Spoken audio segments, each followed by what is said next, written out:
But as far as the legacy of both Canelo and Triple G, I think that ultimately it would be really good for boxing if they had a third fight.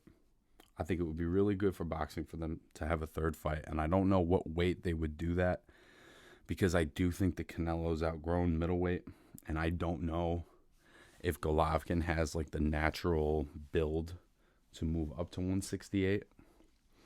But the bottom line, too, is that Canelo's a very small super middleweight. So even though he's muscular and whatever, it does seem like he could get down to 160. Maybe there's a way to do a catch weight, 164, meet kind of halfway in the middle between super middle and middleweight. But I think that that's important for the sport. And I think before this weekend, if you would ask me, how important is it to you to see a third fight with Triple G and Canelo? I don't know if I would have been that interested. Like, I would have been into it. But after seeing how rejuvenated Golovkin looked, I kind of want to see this fight now more than ever, to be honest with you. I just thought he looked so sharp. His jab was so good. His defense was very reactive. And at 38 years old, it just looks like he is maybe getting better. It looks like he's adding to his game. Maybe he's not the same, crushing puncher. But I think, to be honest with you, man, I think the dude still hits hard. And I think that the time off has done wonders for him.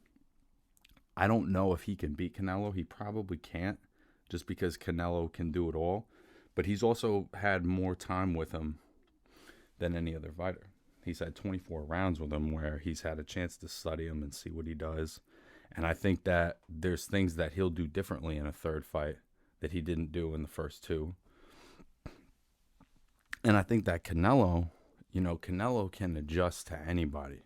And Canelo is the pound-for-pound best fighter in the world and is a favorite against anybody he's in with right now. There's not one person outside of like cruiserweights and heavyweights that you could put this dude in with that I think that can beat him. I don't think anybody can beat him. I think he's the most well-rounded fighter in boxing, and the punching power keeps guys so honest, from rushing him. Even when he's in that defensive mode, it's very rare you see anybody rush him because he hits so hard. But I think as far as legacy, when you look at, really great rivalries, you look at Barrera Morales, you look at Pacquiao Marquez, like these rivalries are a big part of people's legacy, of fighters' legacies, because it's like, you create your legacy off of who you fight and the magnitude of your fights. You know what I'm saying? And those were two great fights, and it was two guys that have basically just kind of blasted through everybody else that they fought. And then when they fight each other, it's like they were made for each other.